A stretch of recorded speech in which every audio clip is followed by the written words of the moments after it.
خداوند یسوع ناصری کے نام میں اسلام۔ آج ہم 24 ڈویژنز کا مطالعہ جاری رکھیں گے۔ آج خدا کے کلام میں سے پہلی تواریخ 24 باب اور پہلی 3 آیات کو پڑھیں گے۔ اور بنی ہارون کے فریق یہ تھے: ہارون کے بیٹے ندب، ابیہو، الیعزر اور اتمر تھے۔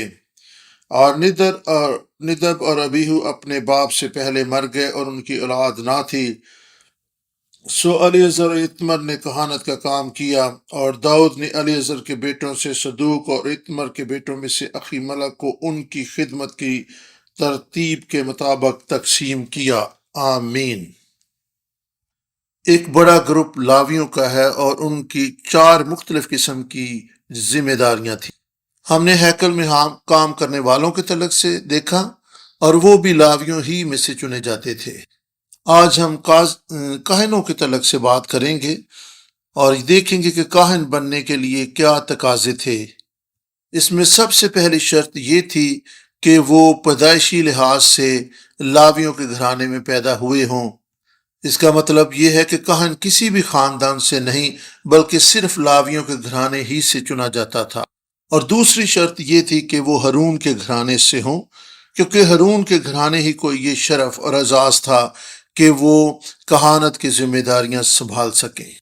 خروج کی کتاب 28 باب اس کی پہلی آیت بیان کرتی ہے: اور تو بنی اسرائیل میں سے ہارون کو جو تیرا بھائی ہے اور اس کے ساتھ اس کے بیٹوں کو اپنے نزدیک کر لینا، تاکہ ہارون اور اس کے بیٹے ندب اور ابیہو اور الیعزر اور اتمر کہانت کے عہدہ پر ہو کر میری خدمت کریں۔ اس حوالہ کے مطابق ہارون اور اس کے ساتھ اس کے 4 بیٹوں نے کہانت کے عہدوں پر فائز ہونا تھا، اور پھر اس کے بعد ان کے بیٹوں کی اولاد جو تھی انہوں نے یہ ذمہ داریاں سنبھالنا تھی، یعنی ہارون کی نسل میں یہ ذمہ داری، یہ منصب نسل در نسل منتقل ہوتا چلا جانا تھا۔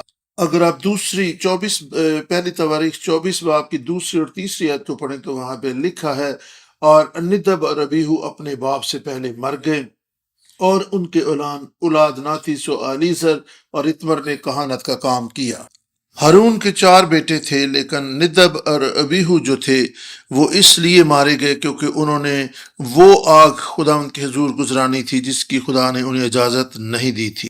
ہارون کے 2 بیٹے یعنی الیعزر اور اتمر ہی رہ گئے جنہوں نے کہانت کی ذمہ داری کو نبھانا تھا، اور ان کے بعد ان کی نسل میں سے یہ سلسلہ آگے بڑھتا چلا جانا تھا۔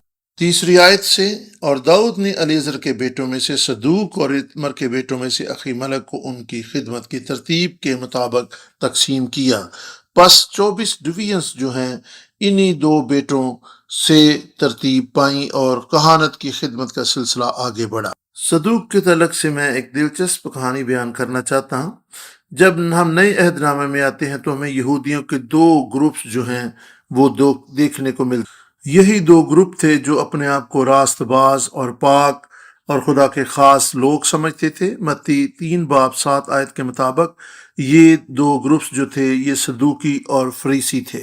فریسی کے لیے عبرانی لفظ پراش استعمال ہوا ہے اور اس کا مطلب ہے الگ کرنا یا منفرد اور مختلف ہونا۔ یہ فریسی لوگ جو تھے اپنے آپ کو خدا کے لیے الگ رکھنا چاہتے تھے، سیگریگیٹ کرنا چاہتے تھے، اور بائبل مقدس کے مطابق سیگریگیٹ کا مطلب ہے پاک، خدا کے لیے پاک ہونا، خدا کے لیے مخصوص ہونا، خدا کے لیے الگ ہونا۔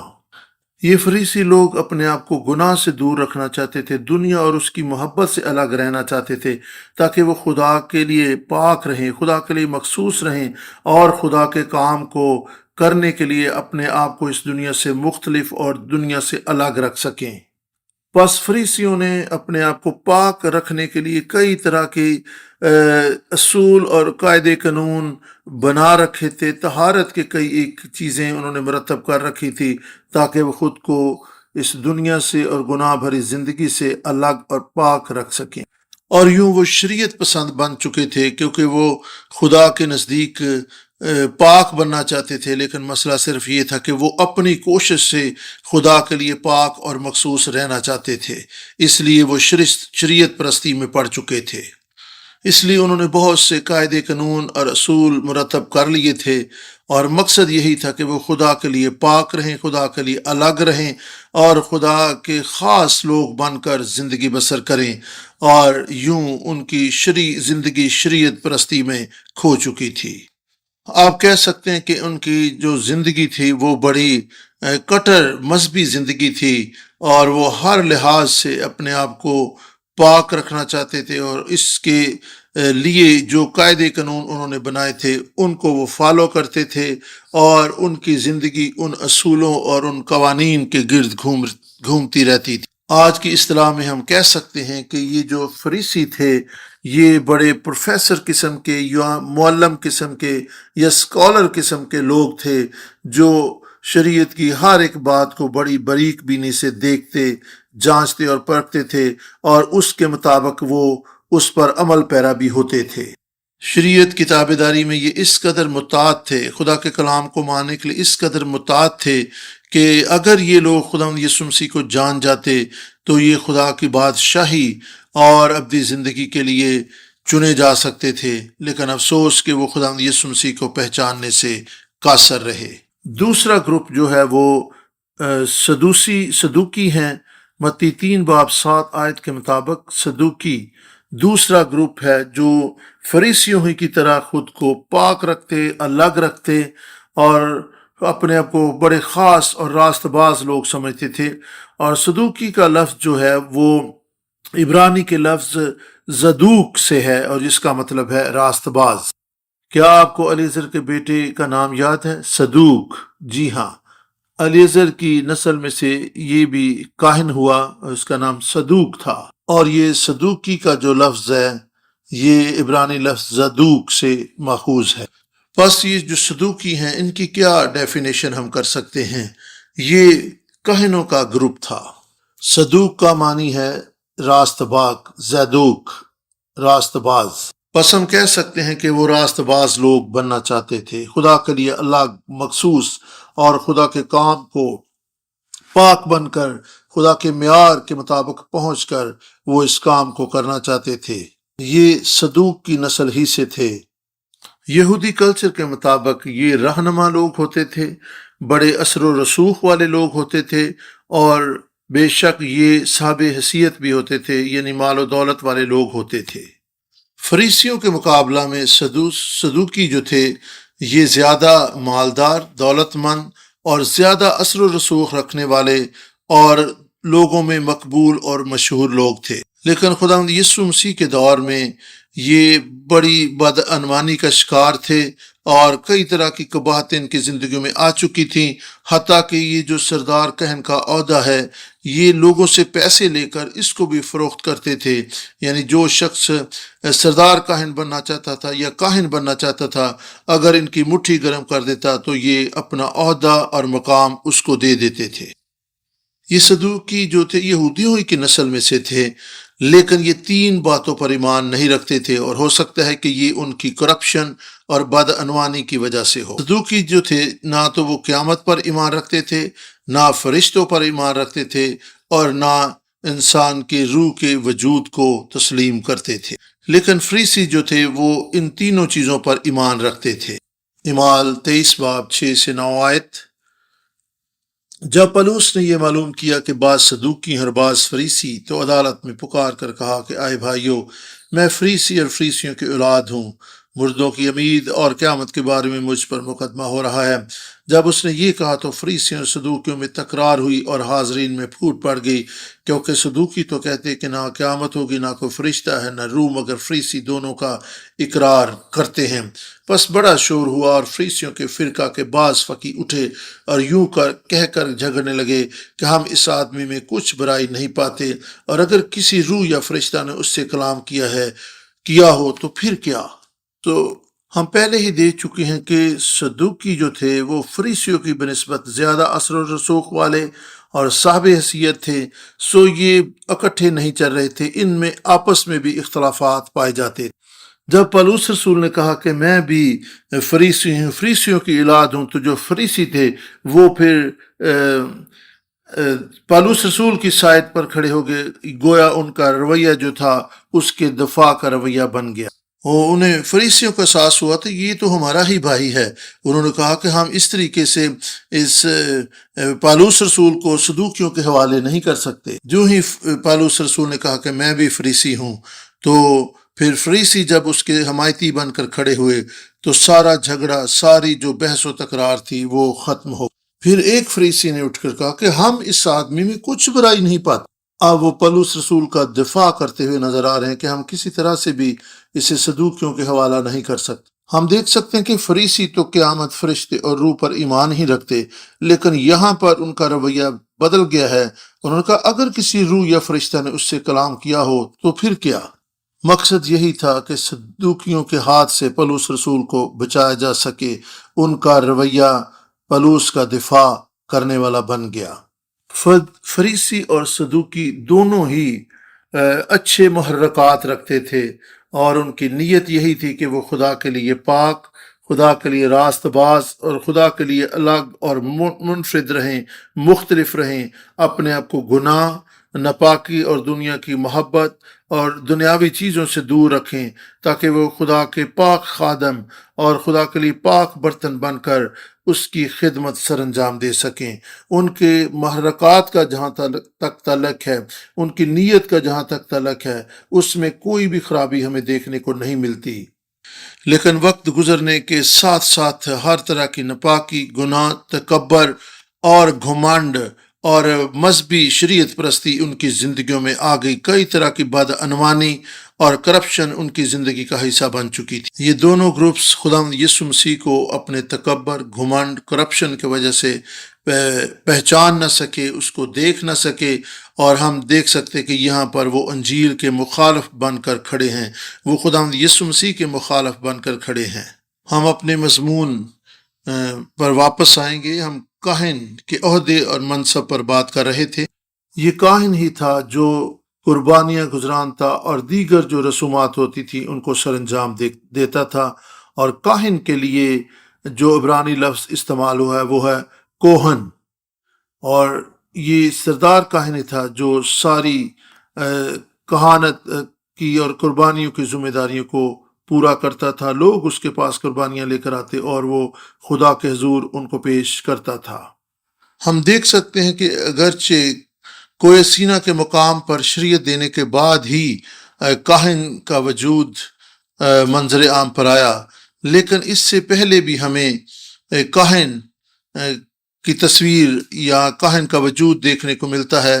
پیدائش 14 باب 18 آیت میں ہم دیکھیں تو ملک صدق سالم کا جو بادشاہ تھا، وہ خدا کے کلام میں لکھا کہ وہ خدا تعالیٰ کا کاہن تھا۔ اس کا مطلب یہ ہے کہ ہر وہ شخص جو خدا کے حضور قربانیاں گزرانتا ہے وہ کاہن ہی ہے۔ عبرانی لفظ کاہن، کوہن، جس کا معنی کاہن ہے، پہلی دفعہ پیدائش 14 باب 18 آیت میں ملک صدق کے لیے استعمال ہوا ہے۔ پیدائش 14 باب 18 آیت، اور ملک صدق سالم کا بادشاہ روٹی اور میل لے آیا، اور وہ خدا تعالیٰ کا کاہن تھا۔ یعنی ملک صدق نے خدا کے حضور قربانی گزرانی، خدا کے حضور پرستش کی، خدا کے حضور عبادت کی، اس لیے وہ کاہن ٹھہرا۔ پیدائش 12 باب 7 آیت، تب خداوند نے ابراہیم کو دکھائی دے کر کہا کہ یہی ملک میں تیری نسل کو دوں گا، اور اس نے وہاں خداوند کے لیے جو اسے دکھائی دیا تھا ایک قربان گاہ بنا۔ یہاں پر ہم دیکھتے ہیں کہ ابراہیم نے بھی خدا کے حضور قربان گاہ بنائی، اپنی قربانی، اپنا ہدیہ خداوند کے حضور پیش کیا، اس کو سجدہ کیا، اس کی عبادت کی۔ کاہن وہی ہوتا ہے جو خدا کے حضور قربانیاں گزرانے، خدا کے حضور عبادت کی تمام رسومات کو سر انجام دے۔ اس حوالہ میں ابراہیم نے یہی کچھ تو کیا ہے۔ ہم دیکھ سکتے کہ ابراہیم جو ہے اسے بھی کاہن کے طور پر دیکھا جا سکتا ہے۔ پیدائش 26 باب 25 آیت خدا کے کلام میں لکھا ہے، اور اس نے وہاں مذبح بنایا اور خداوند سے دعا کی اور اپنا ڈیرا وہیں لگا لیا، اور وہاں اسحاق کے نوکروں نے ایک کنواں کھودا۔ بس یہاں پر ہم دیکھ سکتے ہیں کہ اسحاق نے بھی ایک مذبح بنایا ہے، اور اس نے خدا کے حضور قربانی گزرانی ہے۔ سو ہم کہہ سکتے ہیں کہ اسحاق کو بھی ہم کاہن کے طور پر دیکھ سکتے ہیں۔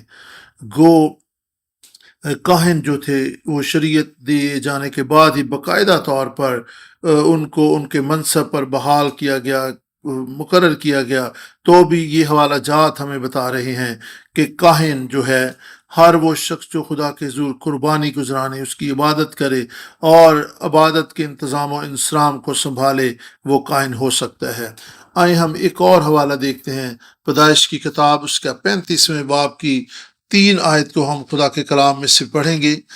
پیدائش 35 باب اور اس کی 3 آیت خدا کے کلام میں اس طرح سے بیان کرتی ہے: اور آؤ ہم روانہ ہوں اور بیت ایل کو جائیں، وہاں میں خدا کے لیے جس نے میری تنگی کے دن میری دعا قبول کی اور جس راہ میں چلا میرے ساتھ رہا، مذبح بناؤں گا۔ یہاں پر ہم دیکھ سکتے ہیں کہ یعقوب نے بھی بیت ایل کے مقام پر جا کر خدا کے حضور ایک مذبح بنایا ہے، اور بے شک جب اس نے مذبح بنایا ہے اور قربانی بھی گزرانی ہے تو ہم دیکھ سکتے ہیں کہ یعقوب نے بھی وہی کام کیا جو ایک کاہن کا کام ہے۔ اس لحاظ سے ہم یعقوب کو بھی ایک کاہن کے طور پر دیکھ سکتے ہیں۔ بھائیو بہنوں، ہم ابراہیم کی روحانی نسل ہیں۔ وہ سب جو مسیح یسوع پر ایمان رکھتے ہیں وہ ایمان کی روح سے ابراہیم کی نسل میں سے ہیں۔ ابراہیم کے فرزند ہونے کے کئی معنی ہو سکتے ہیں، لیکن اگر میں یہ کہوں تو یہ غلط نہ ہوگا کہ ابراہیم کی نسل میں سے ہونے کے وسیلہ سے ہم خدا کے کاہن، کیونکہ ابراہیم بھی کاہن تھا، اور ہم یہ بھی دیکھ چکے ہیں کہ کاہن جو تھے وہ کاہنوں کی نسل ہی سے چنے جاتے تھے۔ بس اگر ابراہیم کاہن ہے تو پھر ہم بھی کاہنوں کی نسل ہی سے ہیں۔ ابراہیم کی نسل ہی سے جو کاہن چنے جا سکتے تھے۔ ہم لاویوں کے تعلق سے دیکھ چکے ہیں کہ لاویوں کی نسل ہی سے کاہنوں کا چناؤ کیا جاتا تھا۔ اگر کوئی لاویوں کی نسل سے ہوتا تھا تو وہ بے روک ٹوک جو تھا وہ خدا کے حضور میں کہانت کے منصب پر فائز ہو سکتا تھا۔ کاہن ہونے کے لیے ضروری تھا کہ وہ ہارون کی نسل سے تعلق رکھ۔ اگر ابراہیم فرزند تھا تو پھر ہم بھی، اگر ابراہیم کاہن تھا تو ہم اس کے فرزند ہوتے ہوئے ہم بھی کاہن ہیں۔ اگر ہارون کاہن تھا تو اور اس کی آنے والی نسلوں میں یہ کہانت منتقل ہوئی تو کیوں نہیں یہ ابراہیم سے کہانت ہم میں منتقل ہو سکتی؟ ہم بھی خدا کے کاہن۔ اگر ہم ابراہیم کی نسل سے ہیں تو یہی وجہ ہے کہ پطرس کے خاتمے ہمیں شاہی کہنوں کا فرقہ، مقدس قوم اور برگزیدہ نسل کہا۔ میں آپ سب کے لیے دعا ہوں کہ جتنے اس وقت خدا کے کلام کو سن رہے ہیں وہ اپنے آپ کو کاہن سمجھیں اور کاہن بن کر خدا کے حضور میں اپنے فرائض سر انجام دیں۔ کاہن بن کر خدا کے حضور اس کی عبادت اور پرستش کریں اور حمد و ثنا کی قربانیاں اس کے حضور گزرانے اور اپنے ہدیہ جات اور اپنے ہونٹوں کا پھل اس کے سامنے پیش کیا کریں۔ ہم دیکھیں گے کہ کاہن کس طرح مخصوص کیے جاتے تھے۔ کاہنوں کو تیل سے مسح کیا جاتا تھا اور یوں ان کو کاہن ہونے کے لیے منتخب کیا جاتا تھا، اور اس سلسلہ میں جو تقریب ہوتی تھی اس کے تعلق سے بھی ہم دیکھیں گے کہ وہ کیسے ہوتی تھی اور اس تقریب کو کیا کہا جاتا تھا۔ کاہن کی مخصوصیت کی یہ تقریب جو تھی یہ کہانت کی مخصوصیت کہلاتی تھی۔ اگر کسی بیمار پر ہم تیل لگاتے ہیں تو اسے صرف ہم کہتے ہیں کہ ہم اسے تیل سے مسح کرتے ہیں، لیکن جب کاہن کو مخصوص کیا جاتا تھا تو یہ خاص طور پر ایک تقریب منعقد ہوتی تھی جس میں اس کو کاہن ہونے کے لیے چنا جاتا تھا۔ ہم خروج 28 باب اور 41 آیت میں سے خدا کے کلام کو پڑھیں گے۔ ہماری کلیسیا میں پاسبان، ایلڈر اور ڈیکنز کو مخصوص کیا جاتا ہے اور ان کے لیے باقاعدہ تقریب ہوتی ہے اور انہیں مسح کر کے خدا کی خدمت کے لیے چنا جاتا ہے۔ ہماری کلیسیوں میں 2 طرح کے ڈیکنز ہوتے ہیں، ایک وہ ڈیکنز جو ہمیشہ کے لیے مخصوص کیے جاتے ہیں اور دوسرے وہ ڈیکنز جنہیں سال بسال خدا کی خدمت کے لیے مخصوص کیا جاتا ہے۔ جن لوگوں کی بطور ڈیکن، بطور ایلڈر، بطور پاسبان مخصوصیت ہوتی ہے، اس کا مطلب ہے کہ وہ ہمیشہ تک اپنی زندگی بھر اس منصب پر فائز رہیں گے اور خدا کے حضور عبادت، پرستش اور خدا کے حضور قربانیاں گزرانتے رہیں گے، عبادت اور خدا کے کلام کی خدمت کے لیے اپنے آپ کو دستیاب رکھیں گے۔ مخصوصیت کا مطلب ہے ہمیشہ کے لیے کسی کام کے لیے الگ ہو جانا۔ جب کوئی پاسبان خدا کے کام کے لیے مخصوص ہوتا ہے، خواہ وہ اس کلیسیا کے لیے کام کرے یا نہ کرے، وہ ہمیشہ کے لیے وہ خادم اور پاسبان ہوتا ہے، کیونکہ اس پر خدا کی طرف سے ہمیشہ کے لیے کاہن اور خادم ہونے کی مہر لگ چکی ہوتی ہے۔ مخصوصیت کا مطلب یہ ہے کہ ایک شخص نے ہمیشہ کے لیے اپنے آپ کو خدا کی خدمت کے لیے دے دیا ہے، اور مخصوصیت کی تقریب کا یہ مطلب ہے کہ وہ شخص علانیہ طور پر لوگوں کے سامنے اس بات کا اظہار اور اقرار کر رہا ہے کہ آج سے، اس وقت سے وہ خداوند کی خدمت کے لیے کمر بستہ رہے گا، اور خداوند کی خدمت کے لیے اپنی زندگی کو، اپنے وقت کو اور اپنا سب کچھ خداوند کی خدمت کے لیے مخصوص کرتا ہے۔ یہاں پر ہم لوگوں کے سامنے مخصوصیت کا ذکر کر رہے ہیں کہ وہ دنیا کے سامنے، لوگوں کے سامنے، خدا کی کلیسیا کے سامنے مخصوص ہوتے تھے اور اعلان کرتے تھے کہ وہ خدا کے خادم ہیں، کاہن ہیں۔ پس ہم کس طریقے سے خدا کے کاہن ہو سکتے ہیں؟ ہمارا تو اس دنیا میں یا جسمانی لحاظ سے کوئی مخصوصیت نہیں ہوئی، کوئی تقریب منعقد نہیں ہوئی، پس ہم کہہ سکتے ہیں کہ ہم روحانی طور پر مسح اور مخصوص کیے گئے ہیں کہ ہم خدا کے حضور میں خدمت گزاری کا کام سر انجام دے سکیں۔ پس ہماری مخصوصیت جسمانی، دنیاوی یا کسی تقریب میں نہیں، ہماری مخصوصیت خدا کی طرف سے روحانی طور پر ہو چکی ہے۔ کوئی بھی شخص جو ہے وہ مخصوصیت کے بغیر خدا کا کاہن اور خادم نہیں ہو سکتا۔ ہم اس لیے اپنے آپ کو خدا کے خادم اور کاہن ہو سکتے ہیں کہتے ہیں کیونکہ خدا نے ہمیں بلایا ہے، خدا نے ہمیں کاہن مقرر کیا ہے، ہمارا بلاوا خداوند کی طرف سے ہے۔ پس اگر خدا نے ہمیں اپنے کاہن اور خادم ہونے کے لیے بلایا ہے تو پھر کسی بھی دنیاوی جسمانی کہانت کی ضرورت نہیں ہے۔ کاہن وہ ہے جو خدا کے حضور قربانیاں گزرانے، خدا کے حضور عبادت کے انتظام و انصرام میں اپنی خدمات پیش کرے۔ پس یہی کچھ تو ہم کر رہے ہیں، اور بائبل مقدس اس بات کی شاہد ہے، اور بائبل مقدس نے ایمانداروں کو شاہی کہنوں کا فرقہ، مقدس قوم، برگزیدہ نسل قرار دیا ہے۔ پس ہماری مخصوصیت روحانی ہے۔ پس اگر ہم شاہی کہنوں کا فرقہ اور مقدس قوم ہیں تو ہماری ذمہ داری ہے کہ ہم زندگی کے آخری دن تک اس کی خدمت میں مگن رہیں، سرگرم رہیں۔ ایسا نہیں کہ ہم پہلے 3 سال خدمت کر لیں اور پھر کہیں نہیں جی بس اب تو میں تھک گیا ہوں۔ ایسا ممکن نہیں۔ مخصوص لوگوں کو ہمیشہ کے لیے اپنے آپ کو خدمت کے لیے دے دینا ہوتا تھا، اور وہ خدا کی خدمت کرتے رہتے تھے۔ جب ہماری مخصوصیت ہو جاتی ہے تو پھر ہم ہمیشہ کے لیے خدا کے کاہن اور مخصوص شدہ خادم بن جاتے ہیں، خواہ ہم اس خدمت میں دوبارہ دل لگائیں یا نہ لگائیں، لیکن تو بھی ہم پر خدا کی مہر ہوتی ہے کہ ہم خدا کے چنے ہوئے مخصوص خادم ہیں۔ خروج 28 باب 41ویں آیت میں خدا کا کلام بیان کرتا ہے، اور تو یہ سب اپنے بھائی ہارون اور اس کے ساتھ اس کے بیٹوں کو پہنانا اور ان کو مسح اور مخصوص اور مقدس کرنا، تاکہ وہ سب میرے لیے کاہن کی خدمت کو انجام دیں۔ پس ہم دیکھ سکتے ہیں کہ کاہنوں کو مسح اور مخصوص کیا جاتا تھا۔ مخصوص ہونے والے لوگوں کو، خدام کو، کاہنوں کو ایک خاص تقدیس کی ضرورت ہوتی تھی۔ کاہن کا بڑی باریک بینی سے مشاہدہ کیا جاتا تھا، معائنہ کیا جاتا تھا، اور اسے پاکیزگی کے کئی ایک طریقوں اور مرحلوں سے گزرنا ہوتا تھا۔ اسے خدا کے حضور پاک، مسح اور مخصوص ہو کر خدا کے حضور میں ایک مقدس زندگی گزارنے کے لیے اپنے آپ کی تقدیس کرنے یا اپنے آپ کو پیش کرنا ہوتا تھا۔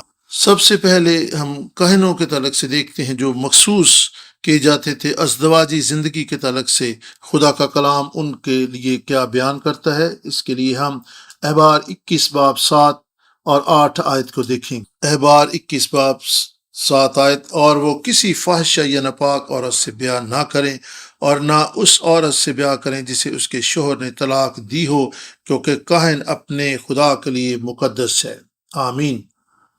یہاں پر خدا کا کلام بیان کرتا ہے کہ کاہن کو کن عورتوں سے شادی نہیں کرنی۔ سب سے پہلے ان پر یہ قدغن اور پابندی لگائی گئی تھی کہ وہ کسی فاحشہ عورت سے شادی نہ کریں، اور اس کے لیے جو عبرانی لفظ استعمال ہوا ہے کسبی کے لیے یا فاحشہ عورت کے لیے، وہ زانیہ ہے۔ اس کا مطلب ہے ناپاک عورت۔ فاحشہ یا کسبی وہ عورت ہوتی ہے جو روپے پیسے کی خاطر جسم فروشی کرتی ہے۔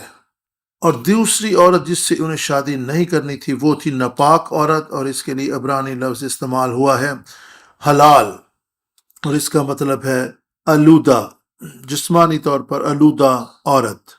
ناپاک عورتیں وہ ہوتی تھی جو روپے پیسے کی خاطر جسم فروشی تو نہیں کرتی تھی، لیکن اپنی عیش و عشرت میں وہ غیر مردوں کے ساتھ ہم بستر ہوتی تھیں۔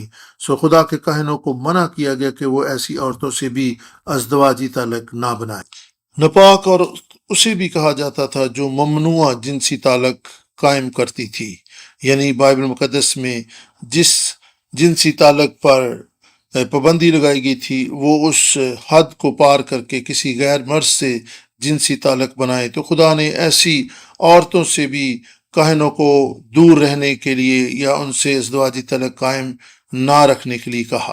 اور پھر طلاق یافتہ عورت سے بھی کہنوں کو شادی کرنے سے منع کیا گیا تھا، اور طلاق یافتہ عورت کے لیے عبرانی لفظ گاراش استعمال ہوا ہے۔ اور جب ہم طلاق یافتہ عورت کی بات کرتے ہیں تو پھر ایک سوال ہمارے سامنے آتا ہے کہ کیوں ایک طلاق یافتہ عورت سے شادی کرنے کے لیے منع کیا گیا؟ اس میں کیا خرابی تھی؟ میرے ذہن میں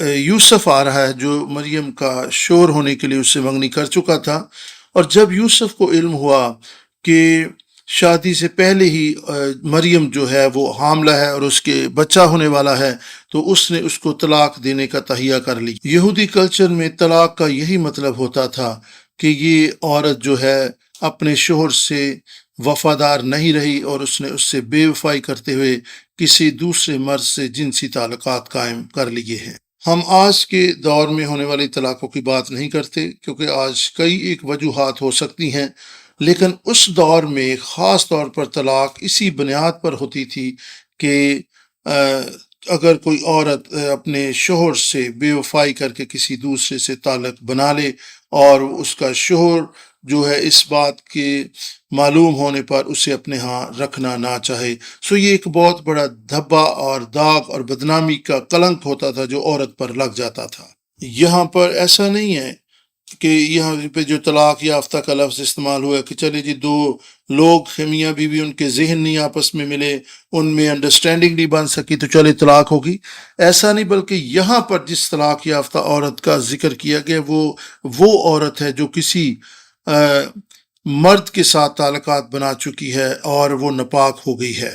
اور اس کے بعد آتا ہے بیوہ عورت سے بھی شادی کرنے سے منع کیا گیا تھا، اور اس کے لیے جو عبرانی لفظ استعمال ہوا ہے وہ ہے المانا۔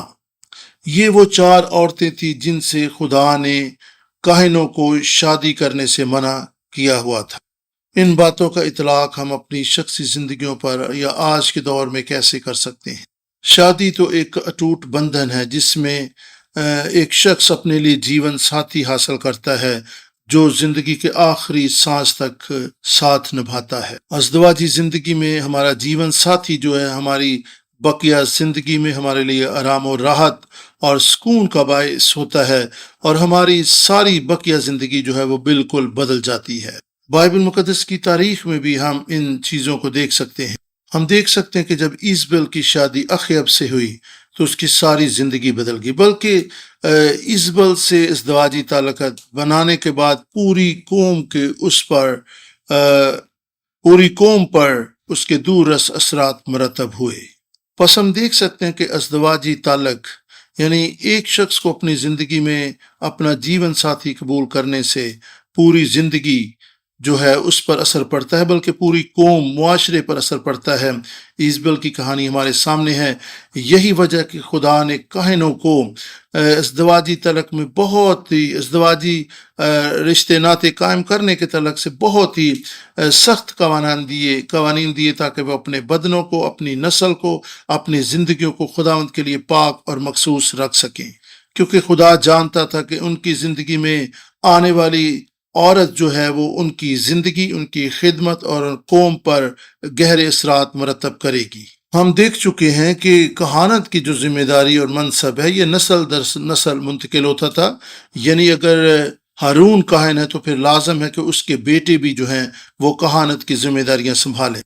اگر ازدواجی رشتے ناطے قائم کرنے کے تعلق سے غلطی ہو جاتی، کسی غلط عورت سے شادی کر لی جاتی، تو پھر پوری نسل پر، پوری قوم، پورے گھرانے پر اور کہانت کی ذمہ داریوں پر بھی، کہانت کے منصب پر بھی گہرا اثر پڑنا تھا، کیونکہ پوری نسل اس عورت کے سبب سے متاثر ہونی تھی۔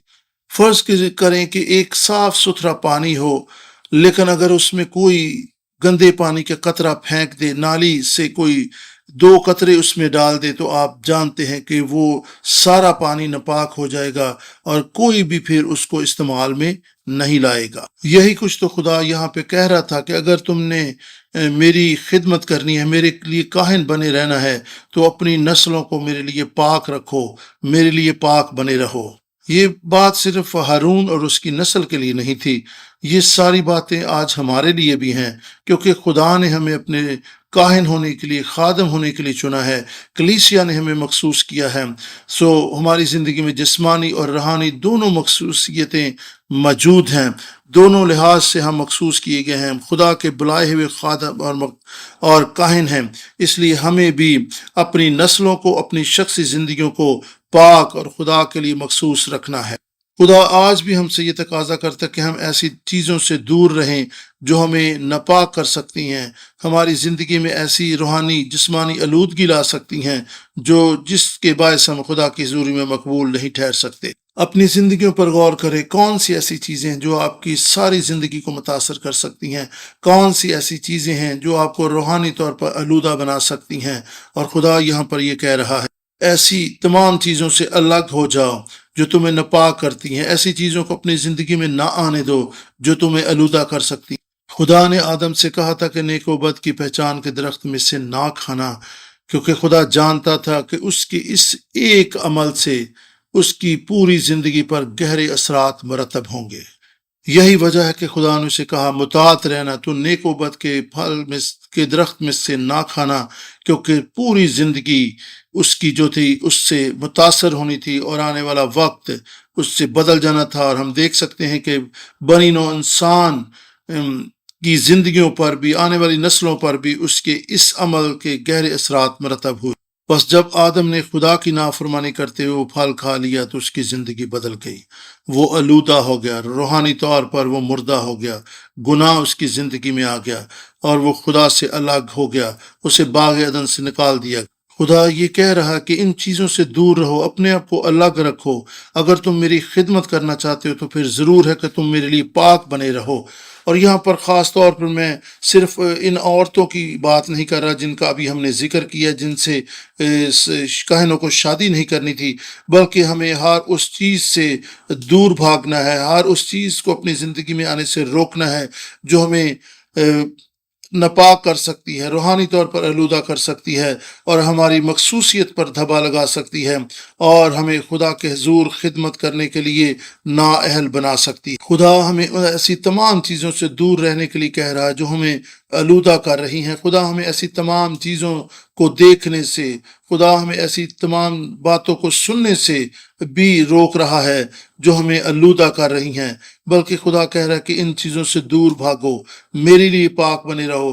میں نے تمہیں مخصوص کیا ہے، میں نے تمہیں بلایا ہے اس لیے کہ تم میرے ہو، تم پاک ہو کیونکہ میں پاک ہوں۔ کاہن کی مخصوصیت کے لیے، اس کی تقدیس کے لیے یہ پہلی چیز تھی، پہلی شرط تھی جس کو انہوں نے مد نظر رکھنا تھا اور احتیاط کر کے اس پر عمل پیرا ہونا تھا۔ اس کے لیے ازدواجی تعلق اور رشتے ناطے بنانے میں انہیں بہت ہی مطاعت رویہ اختیار کرنا تھا۔ پیارے بہنوں بھائیوں، ہمیں بھی مطاعت رہنا ہے، دیکھتے رہنا ہے، غور سے دیکھنا ہے کہ ہمارے ارد گرد کون سی ایسی چیزیں ہیں، کون سی ایسی اعمال ہیں، کیسے طرز زندگی ہیں، کیسی باتیں ہیں، کیسی رفاقت ہے جو ہمیں آلودہ کر سکتی ہیں، جو ہمیں خدا کی خدمت کے لیے نااہل قرار دے سکتی ہیں۔ اگر ہمیں علم ہو جائے کہ یہ چیز ہے یا فلاں چیز ہے جو ہمیں آلودہ کر رہی ہے، ان چیزوں کی طرف توجہ دینا چھوڑ دیں، ان چیزوں کو سننا چھوڑ دیں، ان چیزوں کو دیکھنا چھوڑ دیں جو آپ کو آلودہ کر رہی ہیں۔ خدا ہمیں مطاعت رویہ اختیار کرنے کے لیے کہہ رہا ہے۔ اس کے بعد ہے پاک ہونے کے تعلق سے رسومات۔ اس کے لیے ہم گنتی 19 باب کی 11 سے 13 آیت کو پڑھیں گے۔ جو کوئی کسی آدمی کی لاش کو چھوئے وہ 7 دن تک ناپاک رہے گا، اور ایسا آدمی تیسرے دن اس راکھ سے اپنے آپ کو صاف کرے تو وہ 7ویں دن پاک ٹھہرے گا، پر اگر وہ تیسرے دن اپنے کو صاف نہ کرے تو وہ 7ویں دن پاک نہیں ٹھہرے گا۔ یہاں پر ہم نے دیکھا کہ کاہن جو کسی ناپاک چیز کو چھو لے یا لاش کو چھو لے تو وہ ناپاک ہو جائے۔ 13 آیت، جو کوئی آدمی کی لاش کو چھو کر اپنے کو صاف نہ کرے وہ خدا کے مسکن کو ناپاک کرتا ہے، وہ شخص اسرائیل میں سے کاٹ ڈالا جائے گا، کیونکہ ناپاکی دور کرنے کا پانی اس پر چھڑکا نہیں گیا، اس لیے وہ ناپاک ہے، اس کی ناپاکی اب تک اس پر ہے۔ کسی بھی ناپاک چیز کو چھونے کے سبب سے کاہن ناپاک ہو سکتا تھا، اس میں لاش کو چھونا بھی شامل تھا، اس کو چھونے سے بھی ناپاک ہو سکتا تھا۔ مخصوص شدہ لوگ بھی جب ناپاک ہو جاتے تھے تو وہ خدا کے حضور خدمت کرنے کے لیے اہل نہیں ہوتے تھے، اور بائبل مقدس میں ہم دیکھ سکتے ہیں کہ کاہنوں کو اجازت نہیں ہوتی تھی کہ وہ لوگوں کے جنازوں میں شرکت کرے، انہیں لاش کے قریب جانے حتیٰ کہ اس جگہ پر جانے کی بھی اجازت نہیں تھی جہاں پر لاش پڑی ہوتی تھی، کیونکہ وہ خدا کے کاہن تھے اور انہیں خدا کے لیے پاک بنے رہنا تھا۔ بائبل مقدس میں اس تعلق سے کچھ استثناء بھی شامل ہیں، وہ اپنے کسی قریبی رشتہ دار کے تعلق سے اس جنازے میں شرکت کر سکتا تھا، وہ رو سکتا تھا، لیکن بالعموم کاہن کو اجازت نہیں تھی کہ وہ کسی کے جنازے میں شرکت کرے یا اس جگہ پر جائے جہاں پر لاش رکھی ہوئی ہے۔ آج کے دور میں ہم دیکھتے ہیں کہ پاسٹر صاحبان جنازہ کرتے ہیں، جو ساتھ ہوتے ہیں ایلڈرز، وہ اس عبادت میں ان کی معاونت کرتے ہیں، اور پھر ڈیکنز اور کلیسیا کے دوسرے لوگ جو ہوتے ہیں وہ جنازے کو کندھا بھی دیتے ہیں۔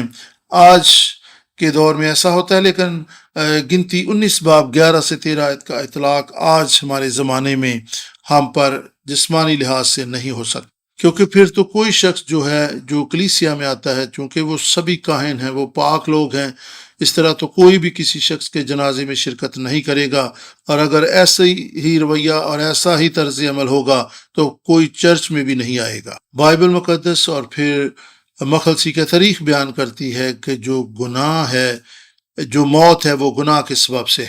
لاش کو چھونے سے مراد یہی ہے کہ آپ بھی گناہ آلودہ ہو رہے ہیں، کیونکہ موت گناہ کا نتیجہ ہے، اور آپ اس کو چھونے سے اس میں شامل ہو رہے ہیں۔ اگرچہ ہم بعد میں ایسی چیزوں کو اپنی زندگی سے الگ کر کے جسمانی یا روحانی آلودگی پیدا کرنے والی کی چیزوں کو الگ کر کے پھر پاک ہو سکتے ہیں، لیکن وقتی طور پر ہم ان چیزوں سے آلودہ اور ناپاک ہو جاتے ہیں۔ بہت دفعہ ہم گناہ نہیں کرنا چاہتے، لیکن آزمائش آتی ہے، اور کئی دفعہ نہ چاہتے ہوئے بھی ہم سے ایسے گناہ سرزد ہو جاتے ہیں جو خدا کو رنجیدہ کرتے ہیں، جو ہمیں ناپاک کرتے ہیں۔ اگر کاہن دانستہ یا نادانستہ طور پر کسی طرح سے بھی وہ ناپاک ہو جاتا تو خدا نے اس کی پاکیزگی کے لیے یا اس کے دوبارہ پاک ہونے کے لیے اور اس کی روحانی یا جسمانی آلودگی کو دور کرنے کے لیے ایک طریقہ کار بتایا، اور اس کے لیے ہم گنتی 19 باب 2 آیت کو دیکھ سکتے ہیں کہ خدا نے سرخ بچیا، بے عیب سرخ بچیا کے وسیلہ سے یہ ساری رسم کرنے کے لیے کہا تھا کہ کاہن پھر سے پاک ہو سکے۔ گنتی 19 باب اور دوسری آیت سے ہم خدا کے کلام کو پڑھتے ہیں۔ یہاں پہ اس طرح سے لکھا ہے خدا کے کلام میں سے دوسری آیت کے شرح کے جس آئین کا حکم خدا نے دیا ہے وہ یہ ہے کہ تو بنی اسرائیل سے کہہ کہ وہ تیرے پاس ایک بے داغ اور بے عیب سرخ رنگ کی بچھیا لائیں جس پر کبھی جوا نہ رکھا گیا ہو۔ اگر کاہن کسی لاش کو چھونے کے سبب سے یا کسی ناپاک چیز کو چھونے کے سبب سے ناپاک ہو جاتا تو خدا نے طریقہ کار بتایا تھا کہ اس طریقے سے وہ پاک ہو سکتے ہیں، اور وہ طریقہ کار یہ تھا کہ بے عیب سرخ رنگ کی بچھیا لائی جائے جس میں کوئی نقص، کوئی خرابی نہ ہو، جس پر کبھی کوئی جوا نہ رکھا گیا ہو۔ بائبل مقدس میں اور مخلصی کی تاریخ کے سلسلہ میں لکھی گئی کتابوں میں 6 کتاب میں آپ ان رسومات کو تفصیل سے دیکھ سکتے ہیں کہ کس طریقے سے کاہن اپنی ناپاکی سے پاک ہو سکتے تھے، اور میں چاہوں گا کہ آپ ان کتب کا ضرور مطالعہ کریں، بائبل مقدس میں سے بھی ان چیزوں کو تفصیلاً دیکھیں۔ سرخ رنگ کی بچیا ہمیں خداوند یسوع مسیح کی یاد دلاتی ہے، جو بے عیب تھا اور جس میں کوئی بھی نقص نہیں تھا، اس میں کوئی گناہ نہیں تھا، بلکہ وہ ہمارے گناہوں کی خاطر قربان ہو گیا۔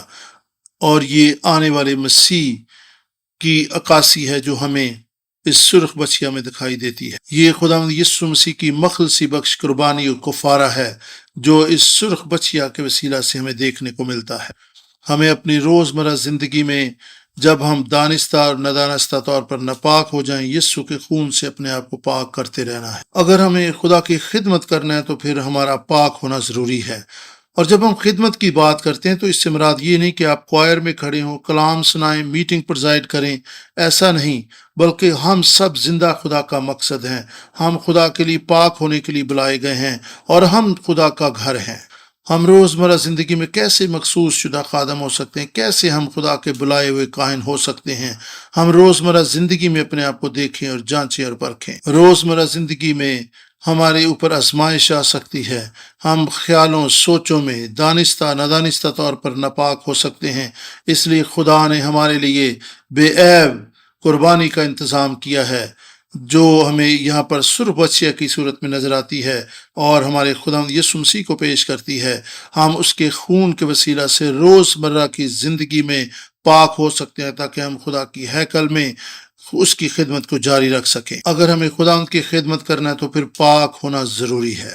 روزمرہ زندگی میں اگر ہم سے کوئی گناہ سرزد ہو جائے تو پھر ہم یسوع کے خون پر بھروسہ کریں، یسوع کے خون پر انحصار کریں اور روزمرہ زندگی میں اپنے آپ کو پاک کرتے رہیں تاکہ ہماری مخصوصیت، ہماری کہانت قائم رہے اور ہم کسی طور پر بھی خدمت کے لیے نااہل نہ ٹھہریں۔ صرف یسوع کے خون پر توکل اور بھروسہ کر کے، یسوع کے خون کو اپنے اوپر لے کر ہم پاک ٹھہر سکتے ہیں، پاک ہو سکتے ہیں اپنے گناہوں سے، اپنی ہر طرح کی آلودگی سے، اور اس یسوع کے خون ہی کے وسیلہ سے ہم خدا کی خدمت کے لیے اہل ٹھہرتے ہیں۔ روزمرہ زندگی میں جب طرح طرح کی آزمائشیں، طرح طرح کی غلطیاں، خطائیں ہم سے سرزد ہو جائیں، طرح طرح کی ابلیس کی طرف سے ہمیں ترغیبیں دی جائیں اور ہم خداوند کی حضوری میں جھکیں، ہم دعا کریں، خداوند یسوع کے نام کو پکاریں، یسوع کے نام سے پاک ہونے کے لیے، اپنے خیال اور سوچوں کو پاک کرنے کے لیے اس کے حضور میں جھک جائیں، اس پر بھروسہ اور توکل کریں۔ یسوع کے خون کے وسیلہ ہی سے ہماری خطائیں، غلطیاں، گناہ اور روحانی جسمانی آلودگی پاک ہوتی ہے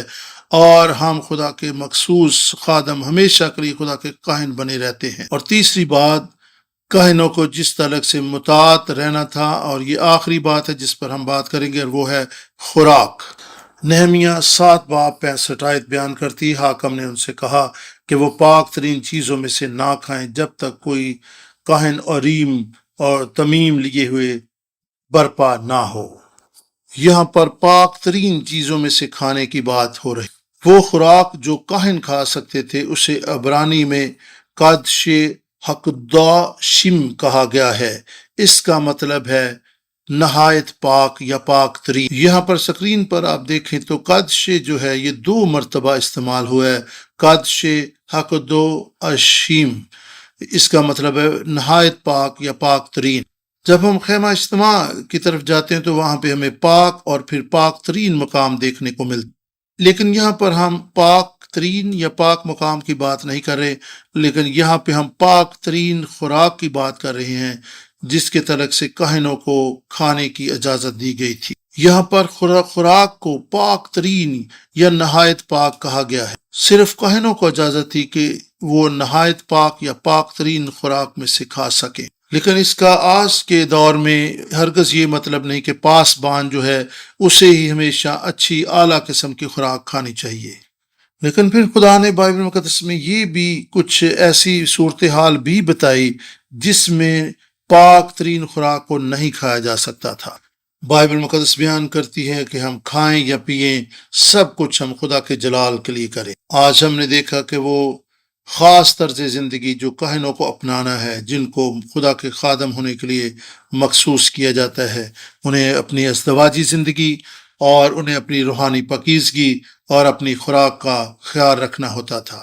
کاہن صرف اتوار والے دن ہی کاہن نہیں ہوتا، یا جب وہ چرچ میں کلیسیا کے درمیان ہوتا وہ کاہن نہیں ہوتا، بلکہ کاہن جب مخصوص ہو جاتے تھے، ہر لمحہ زندگی کے ہر گھڑی میں وہ کاہن ہوتے تھے۔ وہ وقت جب وہ صبح بیدار ہوتے اس وقت سے وہ کاہن ہوتے تھے، انہیں اپنی پاکیزگی اور انہیں اپنی خوراک اور انہیں اپنے معاملات کا خیال رکھنا ہوتا تھا تاکہ وہ کسی طرح سے وہ ناپاک نہ ہو جائیں۔ پس کاہن ہونا کسی ایک دن یا کسی مخصوص عبادت کے لیے نہیں، بلکہ یہ روزمرہ کا طرز زندگی ہے جو ایک کاہن کو اپنانا ہوتا تھا۔ ہمیں ایسا طرز زندگی بسر کرنا ہے کہ دوسروں کو معلوم ہو جائے کہ ہم مخصوص شدہ لوگ ہیں۔ ہم ایسا طرز زندگی بسر کریں کہ کسی ناپاک چیز کو اپنی زندگی، خیالوں، سوچوں میں نہ آنے دیں جو ہمیں آلودہ کر سکتی، جو ہماری مخصوصیت کو، ہماری بلاہٹ کو متاثر کر سکتی ہے۔ اور اگر کبھی نادانستہ طور پر غلطی ہو جائے یا دانستہ طور پر ہو جائے تو ہم خداوند یسوع کے خون سے پاک ہوں، خداوند یسوع مسیح کو پکاریں، خداوند کے حضور میں جھک جائیں، معافی مانگیں اور پھر سے پاکیزگی میں اپنی مخصوصیت اور بلاہٹ میں پاک ہو جائیں۔ ہمیں اپنی روزمرہ زندگی میں پاک ترین مقام میں رہنا ہے اور ہم روز بروز اپنی پاکیزگی، طرز زندگی، طرز فکر کا خیال رکھیں۔ جب ہم اس دنیا میں مختلف کاموں کے لیے نکلیں، دوست احباب سے ملیں، رشتہ داروں سے ملیں، تو ہمارے اٹھنے، بیٹھنے، کھانے پینے، رفاقت رکھنے، بول چال، گفتگو میں بھی ہم اپنی پاکیزگی، اپنی مخصوصیت کو مد نظر رکھیں اور کبھی نہ بھولیں کہ آپ خدا کے بلائے ہوئے ہیں، آپ مخصوص کیے گئے ہیں، آپ خداوند کے لیے پاک ہیں۔ اپنے روزمرہ کے کاموں میں، گھریلو کام کاج کرتے ہوئے اپنے آپ کو پاک رکھیں، آلودہ نہ ہونے دیں۔ کوئی بری سوچ، کوئی برا خیال، کوئی برا رویہ آپ کی زندگی میں آپ کو ناپاک نہ کرنے پائے۔ تب ہی خدا ہمیں اپنے مخصوص شدہ بلائے ہوئے لوگ سمجھے گا اور سمجھے گا کہ ہم نے اس کی کہانت اور اس کی بلاہٹ کی قدر کی ہے۔ ہم کھائیں یا پئیں یا کسی سے گفتگو کریں، سب باتوں میں اپنے آپ کو پاک رکھیں، لیکن جب ہم روزمرہ کے طرز زندگی، روزمرہ کے کاموں میں، روزمرہ کی گفتگو میں اپنی پاکیزگی کو مد نظر نہیں رکھتے تو پھر ہم اپنے آپ کو آلودہ کرتے ہیں۔ اس کا مطلب ہے کہ ہم پاک خوراک نہیں کھا رہے بلکہ ناپاک چیزوں کو اپنی زندگی میں لے رہے ہیں۔ ہم ناپاک خوراک کو کھاتے چلے جا رہے ہیں۔ خدا ایسے لوگوں کی تلاش میں نہیں ہے جو کلیسیا میں یا چرچ میں اپنی ذمہ داریوں کو اچھے طریقے سے نبھا رہے ہیں اور مطمئن ہو جائے کہ ہم خدا کے خادم ہیں، بلکہ خدا آج ایسے لوگوں کا متلاشی ہے جو اس کے لیے ہر وقت، ہر دن اور پوری زندگی پاک بنے رہیں، مخصوص رہیں۔ آئیں پاک بنیں، خدا کے لیے پاک کاہن بن جائیں، خدا کے حضور خدا پرست اور دیندار لوگ بن جائیں تاکہ ہم اس کی خدمت کر سکیں اور واقعی ہم اس کے حضور میں اپنے آپ کو شاہی کاہنوں کے فرقہ کے طور پر پیش کریں۔ حاصل کلام کے طور پر میں یہ کہنا چاہوں گا، خوراک کے تعلق سے آپ پہلا کرنتھیوں 10 باب 31 آیت کو دیکھ سکتے ہیں۔ ہم کس طرح سے اپنے آپ کو پاک کر سکتے ہیں؟ بے شک خداوند یسوع مسیح کا خون ہمیں ہر طرح کی آلودگی سے پاک کرتا ہے۔ ہم ایک حوالہ دیکھیں گے، احبار کی کتاب 22 باب 6 آیت، احبار 22:6۔ تو وہ آدمی جو ان میں سے کسی کو چھوئے شام تک ناپاک رہے گا، اور جب تک پانی سے غسل نہ کر لے پاک چیزوں میں سے کچھ نہ کھائے۔ ناپاک چیزوں کو چھونے والے ناپاک ہو جاتے تھے، اور جب تک وہ نہا نہ لیتے، پانی سے غسل نہ کر لیتے، وہ ناپاک رہتے تھے۔ یہاں پر دیکھتے ہیں کہ خدا کہہ رہا ہے کہ اگر وہ پانی سے غسل کر لے تو وہ پاک ہو جائے گا۔ یہ پانی کیا ہے، اس پر ہم غور کریں گے، اور ہم اس کے لیے خدا کے کلام میں سے افسیوں 5 باب 26 آیت کو دیکھیں۔ افسیوں 5:26، تاکہ اس کو کلام کے ساتھ پانی سے غسل دے کر اور صاف کر کے مقدس بنائیں۔ یہاں پر پانی جو ہے وہ کلام ہے۔ ہم کیسے خدا کے لیے دوبارہ پاک ہو سکتے ہیں؟ کیسے ہم دھل سکتے ہیں؟ پانی سے غسل کرنے سے، اور وہ پانی خدا کا کلام ہے۔ کلام ہمیں دھوتا، پاک کرتا اور ہمیں خدا کی خدمت کے لائق بناتا ہے، خدا کے حضور ہمیں مقبول ٹھہراتا ہے۔ اس پانی کو اپنی زندگیوں میں لیں۔ یہ خدا کا فضل ہے کہ خدا کا کلام ہمیں دیا گیا ہے تاکہ ہم دھلتے رہیں، خداوند کے لیے پاک ہوتے رہیں۔ خداوند کی شکر گزاری ابراہیم پاک کی لکھی ہوئی کتب کے لیے، مخلصی کی تاریخ کے سلسلہ میں لکھی گئی کتابوں کے لیے بھی، جن کے وسیلہ سے ہم بائبل مقدس کو اور بھی زیادہ تفصیل کے ساتھ جان سکتے ہیں، سمجھ سکتے ہیں۔ یہ کلام ہی ہے جو ہمیں پاک ٹھہراتا ہے۔ کلام کے وسیلہ سے ہی، کلام کو سمجھنے کے وسیلہ سے ہی ہم دھلتے چلے جاتے ہیں، روحانی آلودگی سے پاک ہوتے چلے جاتے ہیں، خدا کے لیے پاک بنتے چلے جاتے ہیں۔ ہم خدا کے چہرے کے طالب ہوتے ہیں اور اس کی خدمت کرنے کے لیے تیار ہوتے ہیں۔ اگر آپ کسی طرح سے ناپاک ہو چکے ہیں، اگر آپ اپنے آپ کو خدمت کے قابل نہیں سمجھتے، اگر آپ کسی طرح سے بھی آلودگی کا شکار ہیں، کسی آزمائش، کسی مشکل سے گزر رہے ہیں، تو یاد رکھیں کہ خدا کا کلام ہمیں دھونے، ہمیں پاک کرنے کی قدرت رکھتا ہے۔ زبور 119 اور 9 آیت میں بھی یہی کچھ لکھا ہوا ہے۔ زبور 119 9 آیت: جوان اپنی روش کس طرح پاک رکھے تیرے کلام کے مطابق اس پر نگاہ رکھنے سے۔